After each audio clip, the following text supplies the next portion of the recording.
اللہ کے نور کی مثال مشکات کی جیسی فیہا مصباح، جس میں چراغ ہے، المصباح فی زجاجہ، پھر یہ چراغ زجاجہ ہے، زجاجہ آبگینہ حباب، وہ باریک اور نازک اور لطیف شیشہ جسے ہم چراغ کے اوپر رکھتے ہیں تاکہ کہ اس کی روشنی ہواؤں سے، آندھیوں سے، حوادث سے محفوظ رہے، مامون رہے، یہ دیر تک جلتا ہے، اس کی روشنی دور تک پہنچتی رہے۔ اس شیشے کو عربی میں زجاجہ کہا جاتا ہے۔ پھر فرمایا الزجاجۃ کأنہا کوکب دری، یہ زجاجہ، یہ شیشہ کوکب دری کی مانند فروزان، کوکب ستارہ، دری موتیوں سے بنا ہوا، یہ شیشہ جسے اللہ نے اس چراغ پر رکھا یہ موتیوں سے بنے ستارے کی مانند جگمگا رہا۔ اس کی روشنی کہاں سے ہے، اس کی چمک کہاں سے ہے؟ یوقد من شجرۃ مبارکۃ زیتونہ، اسے روشن کیا گیا شجرہ مبارکہ زیتونہ سے۔ یہ شجرہ مبارکہ زیتونہ کہاں ہے؟ سہیوال میں، اکاڑا میں، تھوڑا آگے لاہور میں، یا کسی اور شہر میں؟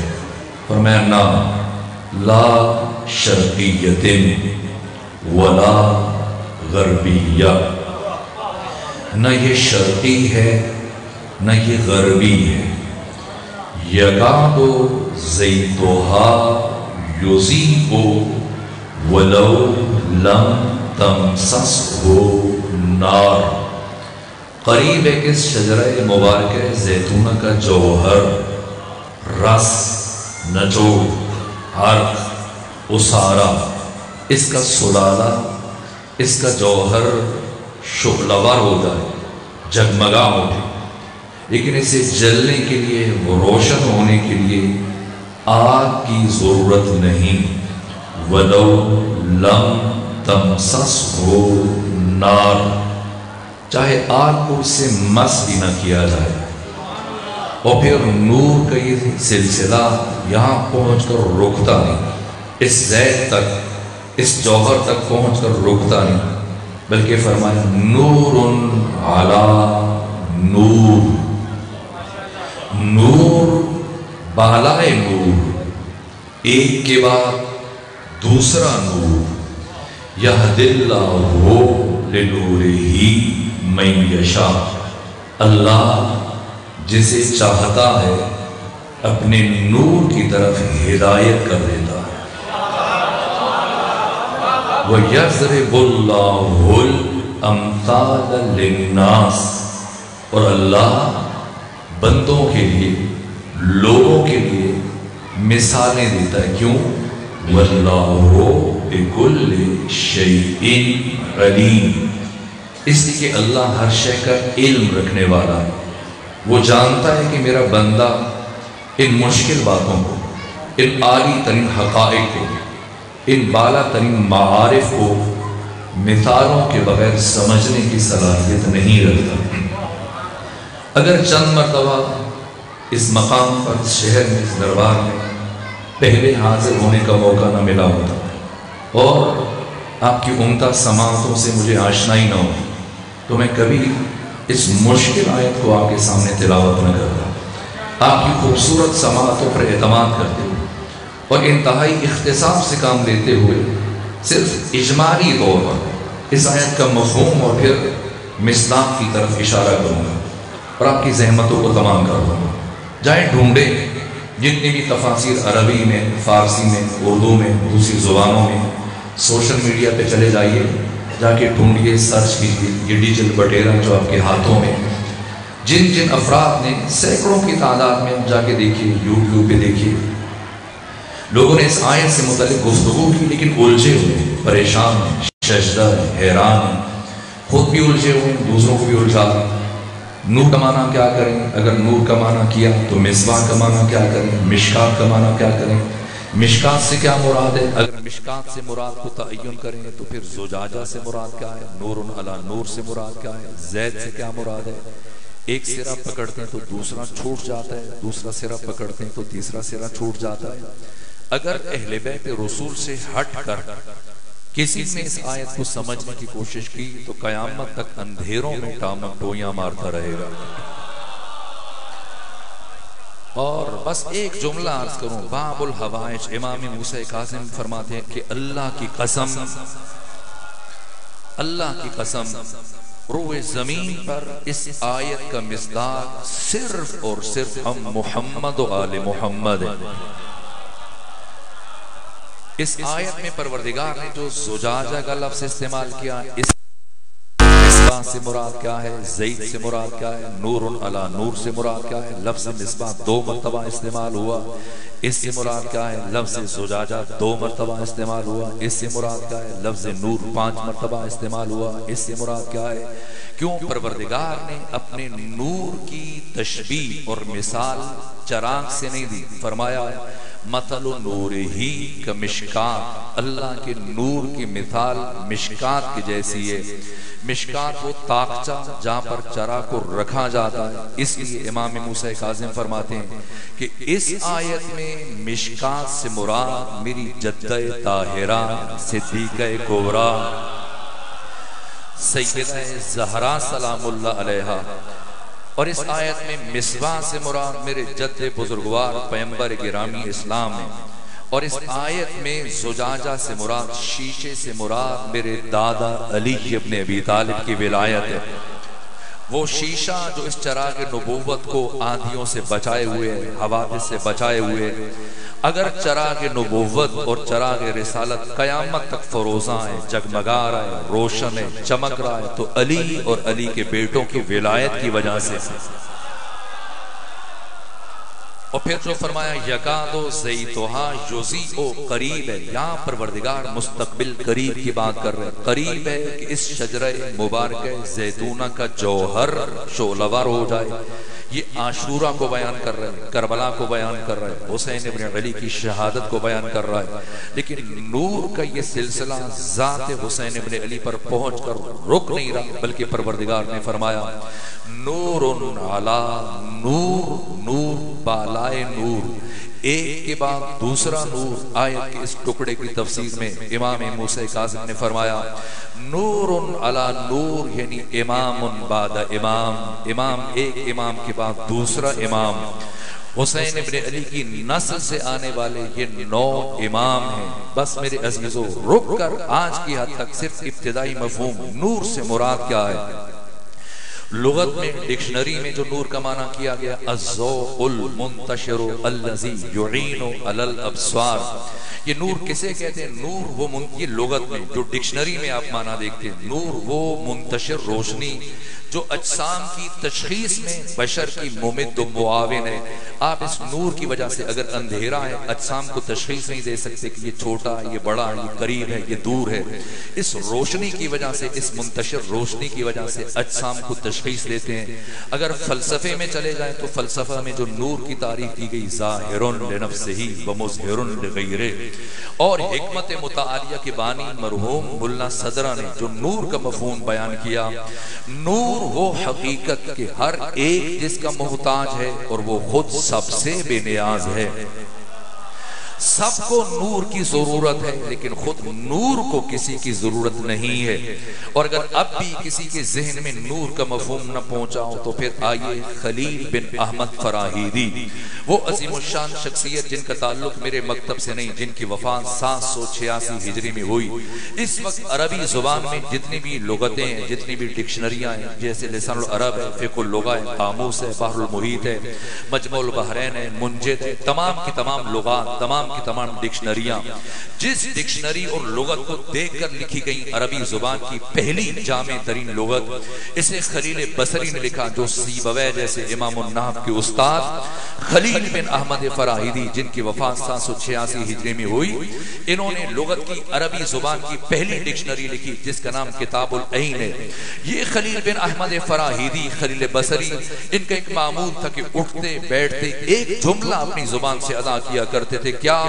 علی امام الکل فی الکل، علی امام الکل فی الکل۔ لوگوں نے اعتراض کرنا شروع کیا کہ اے خلیل بصری، آپ اتنی بڑی بات کیوں کہتے ہیں؟ یہ چھوٹی بات نہیں ہے، اس بات کا اگر کوئی وزن کرنا چاہے، اگر برادران اہل تسنن تشریف فرمائے، کسی سنی عالم سے، خواہ وہ اہل حدیث ہے، دیوبندی ہے، بریلوی ہے، اسی طرح سے حنفی ہے، شافعی ہے، حنبلی ہے، مالکی ہے، کسی بھی اہل سنت عالم سے، دانشور سے پوچھیں، سوال کریں کہ آپ کسے اپنا امام مانتے ہو، تو اگر وہ آگاہ ہے، با بصیرت ہے، تو آپ سے پلٹ کر سوال پوچھے گا کہ کس چیز میں پوچھ رہے ہو۔ ظاہر کہ ہر شعبہ حیات میں امام الگ ہے۔ اگر فقہ میں بات ہو، کتاب الطہارت سے لے کر کتاب الدیان تک، تو 56 فقہ کی کتابیں ہیں، یہ 56 کتابیں جن میں لاکھوں احکام حلال و حرام بیان کیا گیا۔ ان 56 کتابوں میں فقہ میں امام الگ ہے، اہل تسنن یا حنفی ہیں یا شافعی ہیں یا حنبلی ہیں یا مالکی ہیں۔ اس میں 4 امام ہیں، امام ابو حنیفہ ہیں، مالک ابن انس ہیں، امام شافعی ہیں۔ یہ 4 ائمہ، امام ابو حنیفہ، مالک ابن انس اور اس طرح سے امام شافعی اور احمد ابن حنبل۔ اور اگر اہل تسنن میں سے کسی عالم سے پوچھیں کہ آپ کا حدیث میں امام کون ہے، تو اب امام بدل جائے گا، یا وہ امام اسماعیل بخاری کی اتباع کرتے ہیں، یا امام مسلم بن حجاج کی، یا علی متقی ہندی کی، اس طرح سے باقی ائمہ بدل جائیں گے۔ اور اگر آپ اہل تسنن سے پوچھیں کہ اصول دین میں کسے امام مانتے ہو، تو دنیا کے تمام اہل تسنن یا اشاعرہ ہیں یا معتزلہ ہیں۔ ہر شعبہ حیات میں امام الگ ہے۔ اب وزن کیجئے گا اور سمجھیے گا، یہ جو خلیل بصری نے مولا متقیان کے متعلق کہا کہ علی امام الکل فی الکل، علی ہر ایک کا امام ہے اور علی ہر ایک میں امام ہے، اس جملے کے وزن کو محسوس کیجئے گا۔ میری آج کی تمام گفتگو اس ایک جملے پر کھڑی ہے، علی امام الکل فی الکل، علی ہر ایک کا امام ہے اور علی ہر شعبہ حیات میں امام ہے۔ جب لوگوں کے اعتراضات شروع ہوئے، علماء نے پوچھا کہ آپ اتنی بڑی بات کیسے کہتے ہیں، تو خلیل بصری نے، خلیل بن احمد فراہیدی نے اپنی لغت میں کتاب العین کی پہلی جلد کے صفحہ نمبر 28 پر جواب دیا کہ لوگ مجھ سے پوچھتے ہیں اے خلیل بصری، مد دلیل علی ان علی، یہ نور کا معنی بیان ہو رہا ہے، اے خلیل بصری مد دلیل علی ان علی امام الکل فی الکل، اے خلیل بصری علی ابن ابی طالب کو امام الکل فی الکل کیوں مانتے ہو؟ تو کیا جواب دیا کہ لأن افتقار الکل الی فی الکل و استغناؤہ عن الکل فی الکل دلیل علی ان علی امام الکل فی الکل۔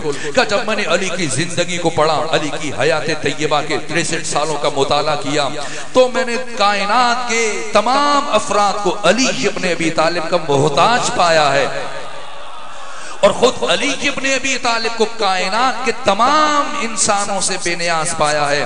یہ نور کی تعریف ہے۔ علی کو کسی اور کے دروازے پر نہیں دیکھا گیا، باقی ہر ایک کو علی کے دروازے پر دیکھا گیا۔ ہر ایک علی کے دروازے پر اعتراف کرتا تھا کہ مم موزلۃ لیس لہا ابو الحسن، پروردگار مجھے کبھی ایسی مشکل میں نہ ڈالنا جس کے حل کے لیے علی ابن ابی طالب موجود نہ ہو، اگر علی نہ ہوتے میں ہلاک ہو جاتا۔ علی نور خدا ہے، اور خدا کا یہ نور، ان 14 کا نور اس عالم ملک میں، اس عالم مادہ میں، اس عالم ناسوت میں، اس عالم ہست و بود میں، اس عالم آب و گل میں، اس بزم گیتی و کائنات، اس دھرتی اور جہان میں، اس دنیا تک منحصر نہیں ہے۔ اگر کوئی علی اور محمد و آل محمد کو اس زمین اور اس دنیا تک منحصر سمجھتا ہے تو یقیناً جہالت پر ہے، غلطی پر ہے۔ نام یہ اس عالم ناسوت میں اللہ نے ان 14 کے نور کا نازل ترین رتبہ بھیجا ہے۔ جس طرح سے قرآن کے خود قرآن مجید کے تعارف میں خود قرآن مجید بیان کر رہا ہے کہ انہو لقرآن کریم فی کتاب مکنون، یہ قرآن لوح محفوظ پر درج ہے۔ اللہ نے فہم بشر کے لیے اسے لفظوں کے لباس میں، لفظوں کے پیکر میں، اس عالم میں انسانوں کے درمیان بھیجا تاکہ یہ قرآن انسانوں کے لیے لائق فہم بشر کے قابل بن جائے اور انسان سمجھ سکے۔ چونکہ ہم اپنی باتیں لفظوں کے ذریعے سے سمجھتے ہیں اور لفظوں کے ذریعے سے سمجھاتے ہیں، لیکن قرآن کا وجود اس عالم ناسوت میں منحصر نہیں ہے. اسی لیے اللہ نے ان 14 کے تعارف میں فرمایا اللہ نور السماوات والارض، اللہ آسمانوں کا اور زمین کا نور ہے. یہ زمین اللہ نے ان 14 کو اس زمین کے لیے ہادی، رہبر، امام، معلم اور مرشد بنا کے بھیجا. اس سے بالاتر سماوات، سماوات سے مراد عالم ملکوت، پہلے ملکوت اسفل، پھر ملکوت اعلی، عالم نفس، عالم مثال، اور پھر بیت المعمور، آسمان چہارم، اور اس کے بعد پھر ملکوت اعلی، اور پھر آسمان پنجم، ششم، ہفتم، پھر عرش ہے، لوح ہے، قلم ہے، کرسی ہے، سدرۃ المنتہا. ان 14 کو اللہ نے ہر مرتبے اور ہر مرحلے کے لیے معلم بنا کے بھیجا ہے. جس طرح سے یہ 14 ہمارے معلم ہیں، اسی طرح سے ملائکہ کے معلم ہیں. جس طرح سے یہ ہمارے ہادی ہیں، اسی طرح سے اللہ نے انہیں فرشتوں کے لیے ہادی بنا کر بھیجا ہے. اسی طرح سے انبیاء کے لیے ہادی بنا کر بھیجا ہے. سمجھنا ہے امام اہل سنت جناب سلیمان قندوزی حنفی نے اپنی مشہور کتاب جناب المودہ میں اس حدیث کو بیان کیا ہے کہ آقا ختمی مرتبہ فرماتے کہ اللہ نے ہم 14 کے انوار کو ملائکہ کی تخلیق سے 14,000 نوری سال پہلے خلق فرمایا. جب غیر از خدا کچھ نہ تھا تب اللہ نے ان 14 کے نور کو خلق فرمایا. اور یہ 14 پہ ہم مسلسل 14,000 نوری سال اللہ کی تسبیح کرتے رہے، بندگی کرتے رہے، راز و نیاز میں مصروف رہے. اگر کوئی وزن سمجھنا چاہتا ہے نوری سال کسے کہتے ہیں؟ ایک قمری سال ہے محرم و صفر پر، ایک شمسی سال ہے جنوری فروری جن میں 10 دنوں کا فرق ہے. نوری سال کی مساحت کو اگر کوئی سمجھنا چاہتا ہے تو جو آئنسٹائن نے اس مادی دنیا میں نور کی مساحت بیان کی ہے، نوری سال کی مقدار کو اگر کوئی جاننا چاہتا ہے، نور کی مساحت 1 سیکنڈ میں انسان 3 لاکھ کلومیٹر کا سفر طے کر سکتا ہے. یعنی اگر آپ ساہیوال سے اٹھیں اور پوری دنیا کا چکر لگا کے واپس ساہیوال آئیں، دوبارہ جائیں، پھر پلٹ کے آئیں، سبارہ جائیں، پھر لوٹ کر آئیں، چوتھی مرتبہ، 5ویں مرتبہ، 6ٹھی مرتبہ، 7ویں مرتبہ، یہ 7 چکر پوری دنیا کے لگائیں گے کتنی دیر میں؟ 1 سیکنڈ میں، 1 لمحے میں، چشم زدن میں، پلک جھپکنے میں. یہ نور کی رفتار ہے. اور کیا فرما رہے ہیں ختمی مرتبہ کہ اللہ نے جب ہم 14 کے انوار کو خلق کیا تو ہم مسلسل 14,000 نوری سال اللہ کی بندگی میں مصروف رہے، خدا کے ساتھ عبادت کرتے رہے، راز و نیاز میں مصروف رہے. یہاں تک کہ سلیمان قندوزی حنفی نے جناب المودہ میں لکھا کہ پھر پروردگار نے ملائکہ کو خلق کیا، فرشتوں کو خلق کیا. اور جیسے ہی پروردگار نے فرشتوں کو خلق کیا اور اپنی تخلیق کے فوراً بعد جب فرشتوں کی نگاہ ہم 14 کے نور پر پڑی تو انہوں نے خیال کیا، یہ پیغمبر فرما رہے ہیں، فَزَعَمُوا، انہوں نے خیال کیا شاید یہ 14 ہمارے خالق ہیں. تو پیغمبر فرماتے ہیں جیسے ہی ان کے دلوں میں یہ خیال پیدا ہوا تو بلا فاصلہ سبحنا فسبحت الملائکہ، ہم نے فوراً خدا کی تسبیح شروع کر دی اور ہمیں دیکھ کر سن کر ملائکہ نے خدا کی تسبیح شروع کر دی.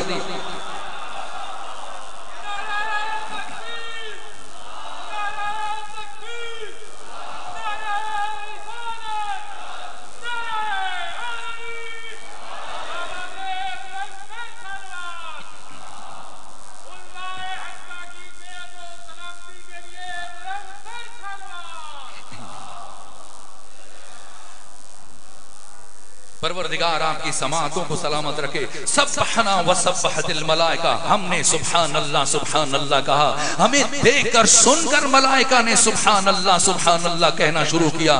حللنا وحللت الملائکہ، ہم نے لا الہ الا اللہ کہا، ہمیں دیکھ کر سن کر ملائکہ نے لا الہ الا اللہ کہا. اس کے بعد ختمی مرتبہ فرماتے ہیں کہ اللہ نے ارادہ کیا کہ وہ جبرائیل کو باقی فرشتوں کا سردار معین کرے، باقی فرشتوں کا رئیس معین کرے. تو حق تعالی نے جبرائیل سے خطاب کیا اور فرمایا بتا من انت و من انا، تو کون ہے میں کون ہوں. یہ سن کر جبرائیل نے عرض کیا کہ انت و انا، تو ہے میں ہوں. یہاں پیغمبر فرماتے ہیں کہ یہ سن کر میرے بھائی علی ابن ابی طالب کا نور آگے بڑھا اور نور علی نے آگے بڑھ کر جبرائیل کو خدا سے بندگی کا سلیقہ تعلیم دیا کہ پروردگار سے کیسے بات کی جاتی ہے. کہا جبرائیل یوں کہو انتا رب جلیل وانا عبدک الدلیل و اسمی جبریل، اور کہا کہ تو رب جلیل ہے، میں تیرا عبد محض ہوں. اور اس کے بعد کہا کہ میرا نام جبرائیل ہے. جبرائیل کا نام جبرائیل کسی اور نے نہیں رکھا، شاگرد مصطفیٰ علی ابن ابی طالب نے رکھا. انہوں نے ملائکہ کو اس طرح سے بندگی سکھائی، عبادت سکھائی، سجدہ تعلیم دیا، خدا سے کیسے گفتگو کی جاتی ہے تہذیب سخن تعلیم دیا۔ یہ شرف ہے، یہ ملائکہ کی آخری حد بیت المعمور ہے، کوئی فرشتہ بیت المعمور سے آگے نہیں جا سکتا، یہاں تک کہ تمام فرشتوں کا سردار اور رئیس کون؟ جبرائیل ختمی مرتبت کے ہمراہ اس عالم ناسوت سے جب سفر معراج شروع کیا، سارے مراحل طے کرتے کرتے جب جبرائیل امین بیت المعمور تک پہنچے اور پیغمبر یہاں سے آگے بڑھنے لگے تو محسوس کیا کہ جبرائیل رک گئے۔ استفسار کیا جبرائیل کیوں رک گئے؟ تو جبرائیل نے دست ادب جوڑ دی اور عرض کیا یا رسول اللہ لو دنوت انبلتن لحترقت، اس سے آگے ایک پورا برابر بڑھوں تو میرے پر جل جائے۔ یہاں سے آگے ختمی مرتبت نے یہ سفر تنہا طے کیا اور پھر کہاں پہنچے؟ تمام تر مراحل طے کرتے ہوئے عرش ہے، لوح ہے، قلم ہے، کرسی ہے۔ عرش کسے کہتے ہیں؟ عرش کسی جگہ کا نام نہیں ہے اور کرسی کسی زمان کا نام نہیں ہے، نہ منتہائے مکان کو عرش کہتے ہیں، منتہائے زمان کو کرسی کہتے ہیں۔ جہاں پر زمانے کا تصور ختم ہو جائے اسے کرسی کہا ہے قرآن مجید نے، جہاں پر مکان کا تصور ختم ہو جائے اسے عرش کہا ہے قرآن مجید نے۔ عرش ہے، لوح ہے، قلم ہے، کرسی، ان سارے مدارس سے مابرا بالاتر پھر سدرۃ المنتہا، جہاں پر کوئی مکان کا تصور نہیں، تمام زمان و مکان سے مابرا بالاتر، اور پھر خدا حقیقت محمدیہ سے متعلق فرماتا ہے۔ 53 نمبر سورہ قرآن مجید کا سورہ مبارکہ نجم آیت نمبر 8، 9، 10 ثم دنا فتدلا فکان قاب قوسین، ثم پھر دنا وہ قریب ہوا، فتدلا اور قریب ہوا، کون؟ مصطفیٰ، کس سے؟ خدا سے۔ کتنا قریب ہوا؟ فکان قاب قوسین، تو ہو گیا قوس ایک کمان، قوسین دو کمانیں۔ یہاں تک کہ شب معراج مصطفیٰ خدا سے قریب ہوا، کتنا قریب؟ 2 کمانیں، قاب قوسین۔ لیکن پروردگار قاب قوسین کہہ کے رکا نہیں، اگر پروردگار رک جاتا مقام مصطفیٰ کی حد معین ہو جاتی۔ فرمایا او ادنا، یا اس سے بھی کم کا فاصلہ رہ گیا۔ کتنا کم؟ کون بتائے؟ جبرائیل تو جا نہیں سکتا، اب یا خدا جانتا ہے، یا مصطفیٰ جانتا ہے، یا وہ جانتا ہے کہ جس کے لہجے میں خدا اپنے مصطفیٰ سے گفتگو کر رہا۔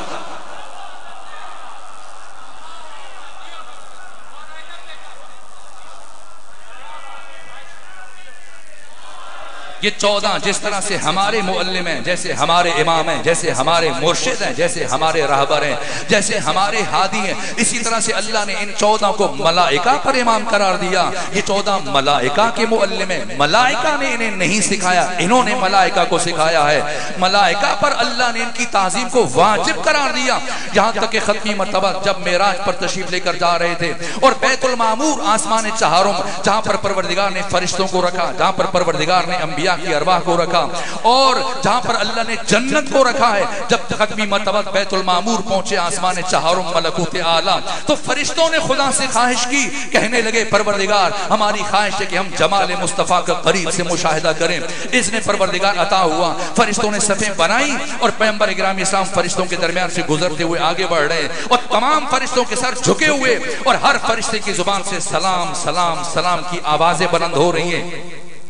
یہاں تک کہ امیر المومنین فرماتے ہیں کہ اگر جاننا چاہتے ہو کہ تمہارے سامنے بیٹھا ہوا شخص شریف ہے یا کمینہ ہے، کم ظرف ہے یا شریف ہے، تو اس کی شرافت کو جاننے کے لیے اس کے سامنے نام محمد اپنی زبان سے ادا کیا کرو۔ اگر یہ نام سن کر اس کا سر تعظیماً جھک جائے تو سمجھو شریف ہے، اور اگر سر نہ جھکے تو سمجھو کم ظرف اور کمینہ ہے۔ ختمی مرتبہ جہاں جہاں سے گزر رہے ہیں فرشتوں کے سر جھکے ہوئے، سلام سلام کی آوازیں بلند ہو رہی ہیں، یہاں تک ایک فرشتے کے قریب سے گزرے جس کا نام سن کر چہروں پر اداسی آ جاتی ہے، اور جس گلی سے یہ فرشتہ ایک مرتبہ گزر جائے ایک مرتبہ گریے کی آواز بلند ہوتی ہے اور کئی دن تک گریے کی آواز بلند رہتی ہے۔ کون؟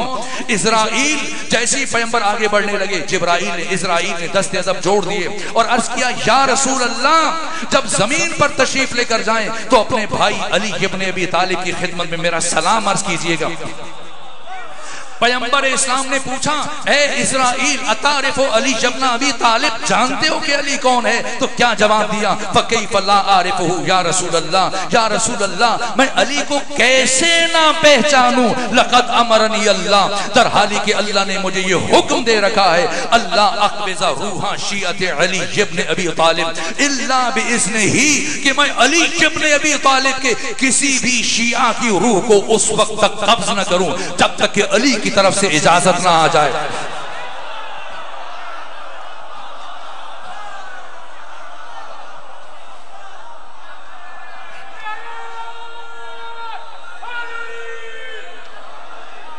یہ علی کے محب کا مقام ہے، یہ علی کے محب کا شرف ہے، یہ علی کے محب کی عزت ہے کہ اللہ نے علی کے محب اور مومن کی موت اور قبض روح کو علی ابن ابی طالب کی اجازت کے ساتھ مشروط کر دیا۔ اس کا راز کیا ہے پھر کبھی عرض کروں گا۔ یہ ملائکہ کے امام ہیں، یہ انبیاء کے امام ہیں، یہاں تک کہ ختمی مرتبہ جب بیت المعمور پر پہنچے تو تمام انبیاء نے آدم سے لے کے جناب عیسیٰ تک سب نے خواہش کی پیغمبر اسلام سے کہ آپ ہمیں نماز پڑھائیے۔ جناب عیسیٰ نے اقامت کہی، آذان کہی، اقامت کہی، انبیاء نے صفیں درست کی، پیغمبر اسلام نے نماز پڑھائی، اور ہر نبی جب ختمی مرتبت کو مصافحہ کر رہا تھا تو ہر نبی کی زبان پر ایک جملہ تھا، یا رسول اللہ جب اپنے بھائی علی ابن ابی طالب سے ملاقات کیجئے گا تو ہمارا سلام پہنچائیے گا۔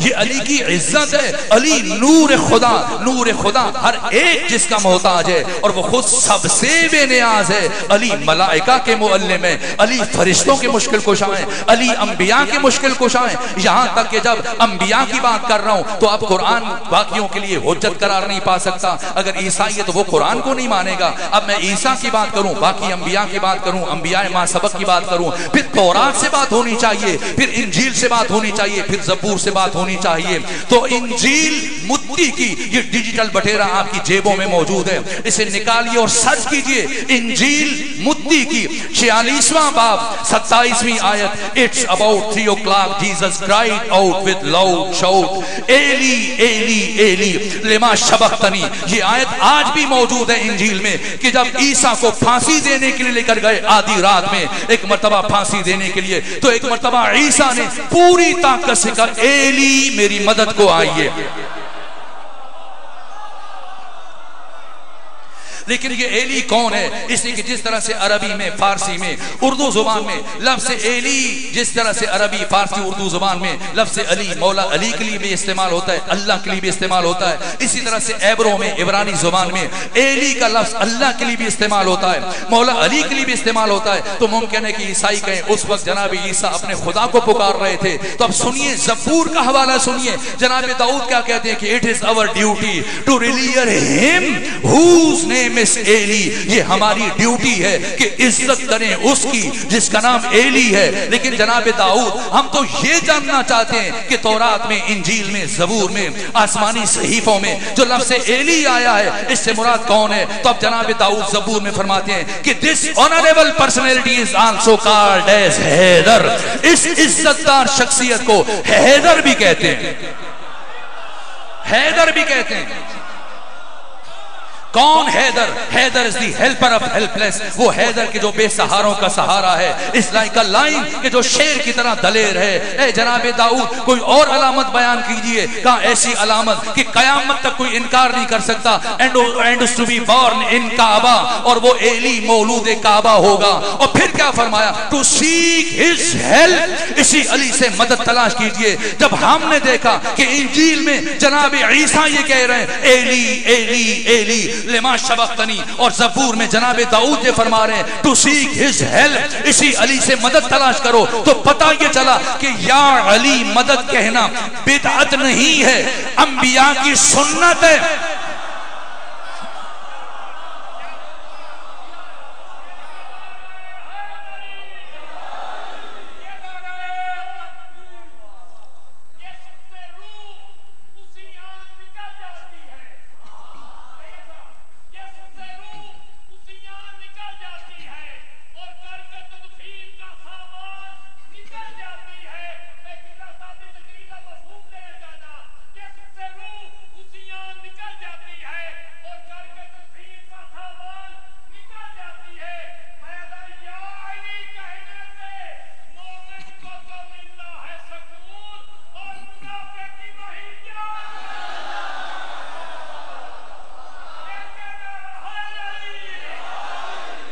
یہ پیغمبر اسلام نے فرمایا یا علی لا یحبک الا طاہر الولادہ ولا یبغضک الا خبیث الولادہ، اے علی تجھ سے محبت صرف وہی رکھے گا جس کی ولادت میں طہارت ہوگی، اور علی تجھ سے نفرت صرف وہی رکھے گا جس کی ولادت میں نجاست ہوگی۔ اس لیے صادق آل محمد نے اپنے صحابی ابو بصیر سے ارشاد فرمایا کہ من وجد فی قلبہ محبتنا فلیشکر امہ، کہ جو شخص اپنے دل میں ہم 14 کی ولایت اور محبت کو محسوس کرے اسے چاہیے کہ اپنی پاک تینت ماں کا شکریہ ادا کرے۔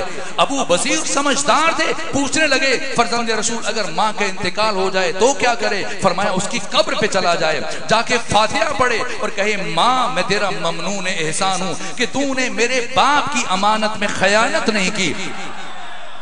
اسی لیے محسن نقوی کہتے ہیں کیا خوب کا ہے اتنا مختصر شعر لیکن کیا عالی ترین مفہوم، ایک مصرے میں سوال قائم کیا اور دوسرے مصرے میں خود جواب دے دیا کہ اگر کوئی علی کے دشمن کو رضی اللہ کہنا شروع کر دے اور اگر کوئی علی کے دشمنوں کا پرچار کرنا شروع کر دے تو پھر یہ لائق گفتگو نہیں ہے، لائق بحث نہیں ہے، لائق مناظرہ نہیں ہے۔ مناظرہ اس سے کیا جائے جو غلط فہمی کا شکار ہے۔ اگر کوئی اس حد تک گر جائے کہ یزید کو رضی اللہ کہنا شروع کر دے، یزید کو رحمت اللہ کہنا شروع کر دے، اہل بیت کے دشمنوں کو رضی اللہ کہنا شروع کر دے، پھر یہ لائق گفتگو نہیں ہے۔ گفتگو وہاں نہیں کی جاتی ہے جہاں پر فنی خرابی ہو، گفتگو صرف وہاں کی جاتی ہے، گفتگو صرف وہاں کی جاتی ہے جہاں سامنے والا مخاطب وہ غلط فہمی کا شکار ہو۔ تو کیا خوب سوال قائم کیا کہ کیوں دشمنی ہے تجھ کو؟ آپ نے شعر کا تو میں بھی ایک جو مختصر شعر عرض کر رہا ہوں شہید محسن نقوی کا کہ کیوں دشمنی ہے تجھ کو؟ علی اور حسین سے فرصت ملے تو پوچھ کبھی والدین سے۔ اسی لیے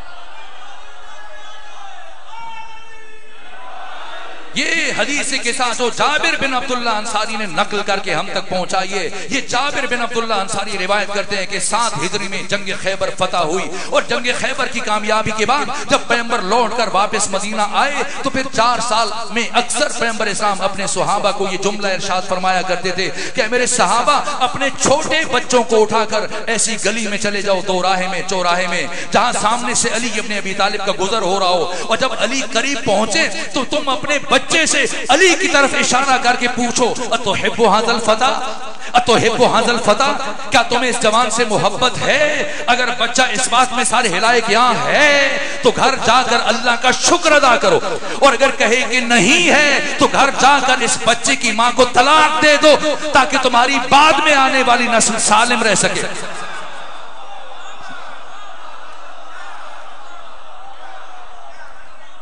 اس لیے ہم نے دیکھا یا علی مدد کہنا، اور بس 2 جملے اور عرض کروں۔ جناب عیسیٰ نے تورات میں انجیل میں یہ کہا کہ ایلی ایلی لما شبقتنی، ایلی میری مدد کو آئیے، اور ہم نے دیکھا زبور میں جناب داؤد یہ فرما رہے ہیں ٹو سیک ہز ہیلپ، اسی علی سے مدد تلاش کرو۔ تو میں یہ عرض کر رہا تھا کہ اب ہم نے دیکھا تو یا علی مدد کہنا بدعت نہیں ہے، انبیاء کی سنت ہے، اور مومن اسے سلام کے ذکر کے ساتھ اپنی زبان سے اس لیے جاری کر دیتا ہے تاکہ سامنے والے کا امتحان ہو جائے، کسی مومن سے ملاقات ہو رہی ہے یا کسی منافق سے ملاقات ہو رہی ہے۔ ان 14 کی ولایت، بس آخری جملہ عرض کر رہا ہوں، یہ 14 نور خدا ہیں، ان کی ولایت حق تعالی کی ولایت کا ناگزیر تکملہ ہے، ناگزیر تتمہ ہے، جو امام احمد ابن حنبل نے کہا ہے، جو 20 احادیث اس موضوع پر ہیں، جو پیغمبر اسلام فرماتے کہ ولایت علی ولایت اللہ وحبہ حب اللہ، علی کی ولایت خود خدا کی ولایت ہے۔ علی سے محبت رکھنا ایسا ہی ہے جیسے خود خدا سے محبت رکھنا۔ اور اسے خود بس آخری جملہ عرض کر رہا ہوں، امام علی ابن موسیٰ الرضا نے بازار نیشاپور میں 200 ہجری میں ارشاد فرمایا جب مامون الرشید نے آپ کو ولایت عہدی کی دعوت دی اور آپ نے مدینے سے خراسان کا سفر کیا اور نیشاپور جب پہنچے بازار نیشاپور تو سرکاری سطح پر آپ کا استقبال کیا گیا اور ہزاروں لوگ، لکھا گیا تاریخوں میں کہ 1 لاکھ سے زیادہ افراد موجود تھے، اور جیسے امام پہنچے بڑے بڑے افاضل، جہاں تک کہ علماء اہل تسنن نے لکھا کہ 24,000 سے لے کر 28,000 قلمدان، محدث، تاریخ لکھنے والے یہ بازار نیشاپور میں جمع تھے، اور ان سب کی موجودگی میں جیسے امام علی ابن موسیٰ الرضا بازار نیشاپور میں پہنچے تو متعدد سواریاں تھیں اور اماریوں کے آگے پردہ حائل تھا، اس لیے کہ امام کی جان کو خطرہ تھا، اور کچھ منافق تھے جو امام کو نقصان پہنچانا چاہ رہے تھے۔ اب حاضرین ہزاروں کی تعداد جو کئی دنوں سے اور کئی گھنٹوں سے مسلسل انتظار کر رہے تھے، اب نہیں معلوم کہ امام کون سی اماری میں سوار ہے۔ اس لیے کہ ہر عماری کے اوپر پردہ گرا ہوا. تو اب جیسے یہ سواریاں داخل ہوئی ایک مرتبہ حاضرین کی طرف سے شور اٹھا فرزند رسول رخ جمال سے پردہ ہٹائیے تاکہ آپ کی زیارت سے مشرف ہو سکے. یہاں تک کہ ایک عماری کے آگے سے پردہ ہٹا اور جس کی نگاہ امام علی ابن موسیٰ رضا کے چہرے پر پڑ رہی تھی بے ساختہ اس کی آنکھوں سے اشک جاری ہوئی. یہاں تک کہ گریے کی آوازیں بلند ہوئی اور امام علی ابن موسیٰ رضا نے اس عماری کے پردے کو گرا دیا. آگے چلے دوبارہ مجمع سے شور اٹھا اور پھر اصرار ہوا فرزند رسول اپنے رخ جمال کی زیارت تو عطا کر دی, اب کوئی حدیث بھی بیان کر دیجیے.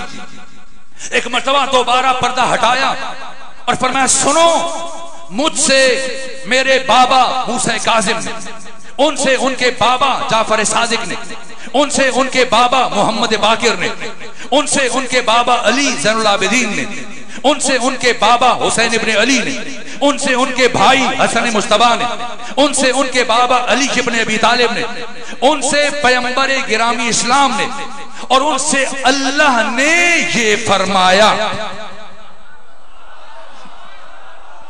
وزن کریں گے شاید ہم وزن نہ کر سکیں. اس محفل میں امام احمد ابن حنبل موجود تھے جن کی وفات 241 ہجری میں ہوئی. 2.5 لاکھ حدیث کے حافظ ہیں. آپ جا کر محققین سے پوچھیں اہل تسنن کے 4 امام ہیں. امام شافعی ہیں, امام ابو حنیفہ نعمان بن ثابت, مالک ابن انس اور امام احمد ابن حنبل. باقی 3 ائمہ کی مل کر وہ حیثیت دی جو امام احمد ابن حنبل کی حیثیت. 2.5 لاکھ حدیث کے حافظ ہیں. یہ خود بازار نشاپور میں موجود ہیں. امام مسلم بن حجاج, امام اسماعیل بخاری جنہوں نے صحیح بخاری اور صحیح مسلم لکھی, ان کے استاد یحییٰ بن معین اور 28,000 محدث موجود ہیں. خود احمد ابن حنبل یہ عظیم الشان محدث جنہوں نے امام علی ابن موسیٰ رضا کی امامت کے وقت ان کی عمر 19.5 سال تھی, بازار نشاپور میں ان کی عمر 36.5 سال تھی, امام کی شہادت کے وقت ان کی عمر 40 سال تھی. یہ عظیم الشان محدث جو بازار نشاپور میں موجود تھے, اس سلسلہ سند سے متعلق جو جملہ کہا کہ بازار نشاپور میں علی ابن موسیٰ رضا نے خود سے خدا تک جو خوبصورت اور پاکیزہ نام اپنی زبان پر جاری فرمایا, یہ سلسلۃ الذہب. بس آخری جملہ عرض کر رہا ہوں, اب سینے میں سکت نہیں ہو, سفر درپیش ہے. ہر محدث کا سلسلۃ الذہب الگ ہے. جیسے ام المومنین عائشہ, اگر ام المومنین عائشہ سے 1000 محدث حدیث نقل کریں, دنیا حدیث میں اگر اہل حدیث برادران تشریف فرمائے, کسی محدث کی حدیث کو وہ اہمیت نہیں دی جائے گی جو ان کا بھانجا عروہ بن زبیر ان سے حدیث نقل کرے. عروہ بن زبیر سے آگے 1000 محدث حدیث نقل کریں, کسی محدث کی حدیث کو اہمیت نہیں دی جائے گی جو محمد ابن مسلم ابن شہاب زہری عروہ بن زبیر سے حدیث نقل کرے. یہ ام المومنین عائشہ کا سلسلۃ الذہب ہے.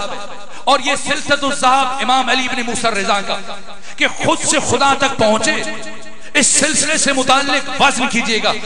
امام احمد ابن حنبل جو بازار نشاپور میں موجود تھے, 2.5 لاکھ حدیث کے حافظ, ان کی عمر 36.5 سال تھی. اس موقع پر یہ تاریخی جملہ ارشاد فرمایا کہ علی ابن موسیٰ رضا نے بازار نشاپور میں جو خوبصورت اور پاکیزہ اور نورانی نام اپنی زبان پر جاری کیے, اگر ان ناموں کو اسی ترتیب سے پڑھ کر کسی پاگل اور دیوانے پر دم کر دیا جائے تو اسے شفا حاصل ہو جائے.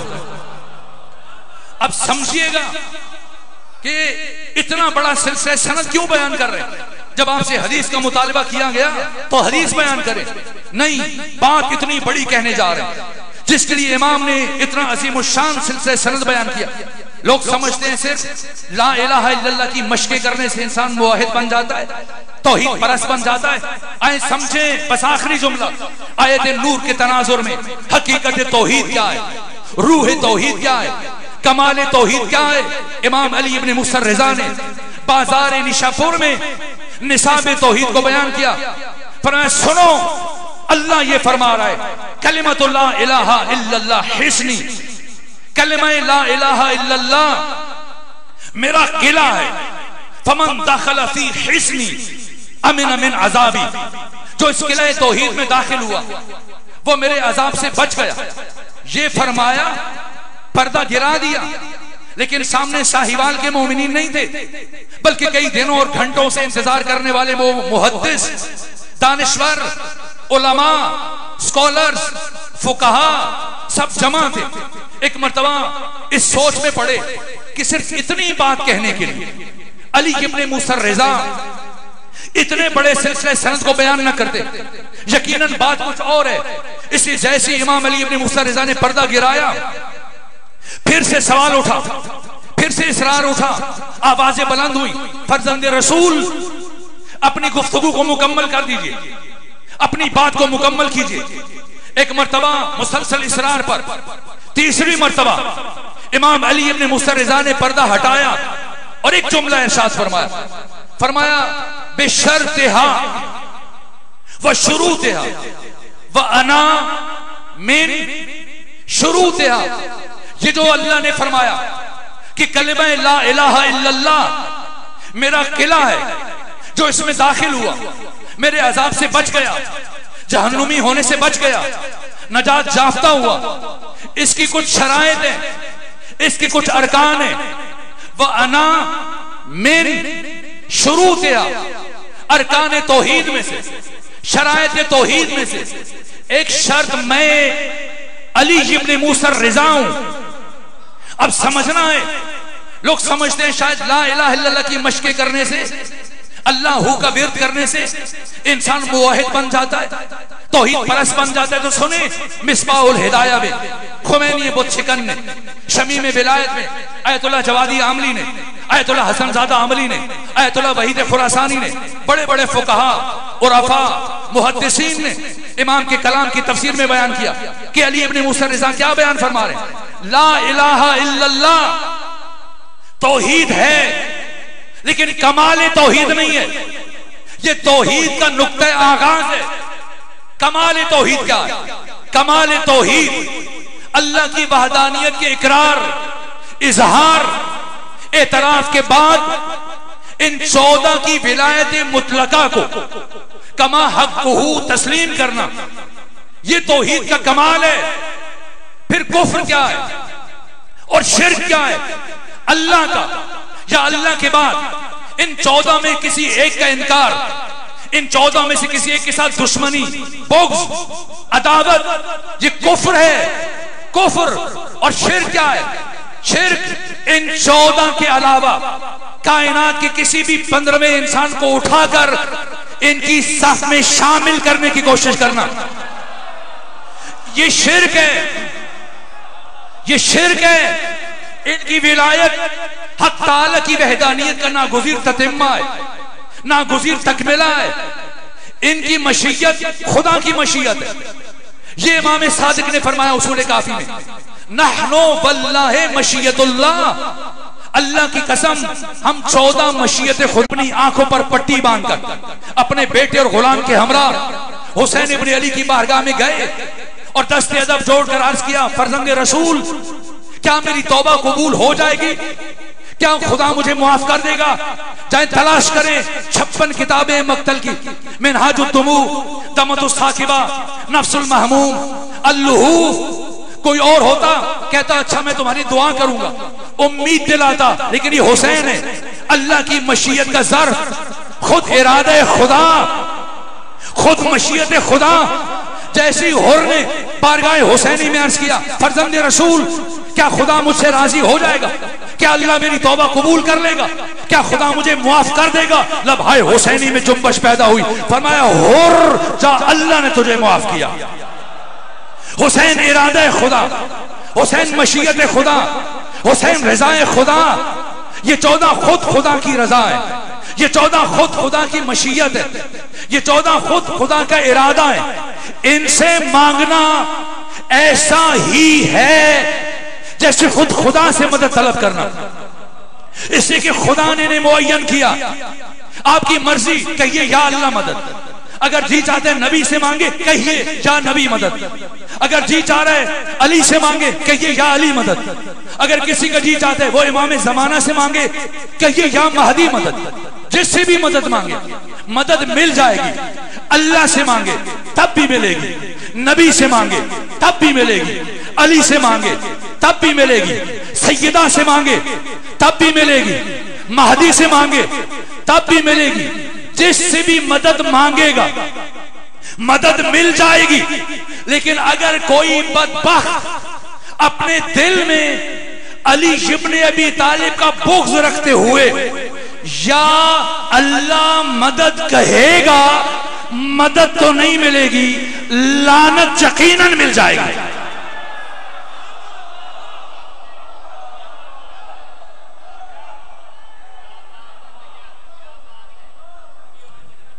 پروردگار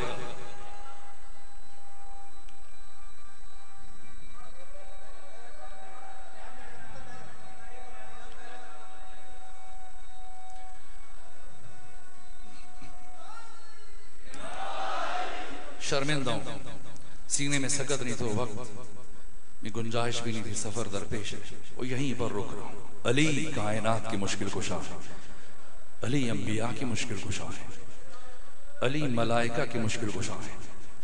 اور 19 رمضان المبارک سحر میں امیر المومنین کے سر اقدس کو شگافتہ کیا گیا۔ 19 کا دن گزرا اور پھر 19 اور 20 کی درمیانی شب آئی، پھر 20 رمضان المبارک کا دن گزرا اور 20 اور 21 کی درمیانی شب آئی، شب شہادت امیر المومنین۔ اور سحر سے کچھ پہلے امیر المومنین نے اپنی اولاد کو وصیتیں فرمانا شروع کی۔ امام حسن کو وصیت فرمائی، امام حسین کو وصیت فرمائی، ازواج کو، ام البنین کو، باقی بیویوں کو وصیت فرمائی، اور سب سے آخر میں اپنی شیر دل بیٹی عقیلہ بنی ہاشم ثانی زہرا کو قریب بلایا، اور کائنات انسانی کے سب سے بڑے خطیب امیر المومنین علی ابن ابی طالب وارث منبر سنونی اب آپ کی زبان لڑکھڑا رہی ہے اور آنکھوں سے اشک جاری ہے۔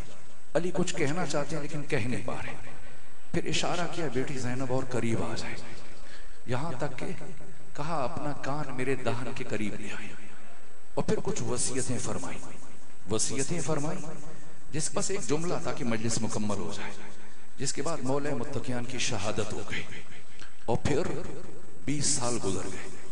40 ہجری میں حضرت کی شہادت ہو اور پھر 20 سال گزر گئے، پھر 61 ہجری کربلا، پھر کوفہ، پھر شام، مسلسل 19 دن کا سفر کیا بی بی، کربلا سے کوفہ، کوفہ سے شام، پھر 3 دن آپ کو شام شہر کے دروازے پر بٹھایا گیا، 3 مرتبہ سورج کو طلوع ہوتے ہوئے دیکھا، 3 مرتبہ سورج کو غروب ہوتے ہوئے دیکھا، 15 آذانیں سنی، بازاروں کو سجایا جا رہا تھا، درباروں کو سجایا جا رہا تھا، پھر علی کی شیر دل بیٹی کو باقی اسیروں کے ساتھ بازاروں سے گزارا گیا۔ اتنے سخت مناظر ہیں کہ وہ مصائب میں نے آج تک نہیں پڑھے۔ گلیوں سے گزارا گیا اور گھروں کی چھتوں سے پتھروں کی بارش کر دی گئی۔ کتنے پتھر مارے گئے؟ ایک صحابی رسول جن کا تعلق شام سے تھا، جن کا نام ہے سعد ابن سال الساعدی، یہ اس وقت کوفہ میں شام میں موجود نہیں تھے۔ وہ کچھ مہینوں کے بعد جب واپس آئے تو انہوں نے جب شام کی گلیوں کی دیواروں کو دیکھا، پوچھا اہل شام کیا اب تم جانوروں کو گلیوں میں ذبح کرتے ہو؟ کہ نہیں، گلیوں میں تو ذبح نہیں کرتے۔ کہ پھر یہ دیواروں پر خون کیسا ہے؟ کہ صحابی رسول ان گلیوں میں کسی جانور کو ذبح نہیں کیا گیا، بلکہ ان گلیوں سے محمد و علی کی بیٹیوں کو گزارا۔ اتنے پتھر مارے گئے کہ ثانی زہرا کے لیے چلنا مشکل ہو گیا۔ میں نے پڑھا ہے ثانی زہرا کوہنیوں کے بل چلی، لیکن رکی نہیں، آگے بڑھتی چلی گئی، یہاں تک کہ سارے سفر میں پہلی مرتبہ علی کی شیر دل بیٹی عصمت صغرا عقیلہ بنی ہاشم ثانی زہرا ایک مقام پر رکی۔ یہ کون سا مقام ہے؟ یہ یزید کے دربار کا دروازہ۔ ثانی زہرا جب یہاں پہنچی تو زمین پر بیٹھ گئی، جیسے بی بی زمین پر بیٹھی سید سجاد آگے بڑھے، پوچھا پھوپھی اماں گھبرا گئی، پریشان ہے؟ فرمایا نہیں سجاد میں گھبرائی نہیں۔ کہا پھوپھی اماں پھر کیوں بیٹھ گئی ہیں؟ کہ سنو سید سجاد، آج سے 20 سال پہلے 40 ہجری میں جب میرے بابا علی کے سر اقدس پر ضرب لگی تھی اور شب شہادت جب سب سے آخر میں میرے بابا نے مجھے اپنے قریب بلایا تھا تو میرے کان میں کچھ وصیت فرمائی تھی، پھر میرے بابا کی شہادت ہو گئی تھی۔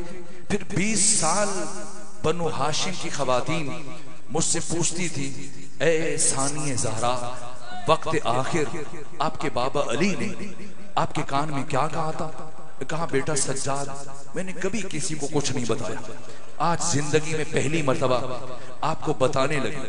میرے بابا علی نے مجھ سے یہ کہا تھا اے بیٹی زینب تجھے اپنی زندگی میں ایک دن ننگے سر یزید جیسے شرابی کے دربار میں جانا پڑے گا۔ اے بیٹی زینب تجھے اپنی زندگی ایک دن ننگے سر یزید جیسے شرابی کے دربار میں جانا پڑے گا، اور بیٹی زینب جب ایسا وقت آ جائے تو گھبرانا نہیں، پریشان نہیں ہونا، میں علی وعدہ کرتا ہوں میں آؤں گا تجھے اپنے ساتھ لے کے جاؤں گا۔ کائنات کے مشکل کشا علی ابن ابی طالب نے اپنی بیٹی زینب کے ساتھ وعدہ کیا میں آؤں گا تجھے اپنے ساتھ لے کے جاؤں گا۔ کہاں سید سجاد میں گھبرائی نہیں، میں پریشان نہیں، میں اپنے بابا علی کا انتظار کر رہی ہوں۔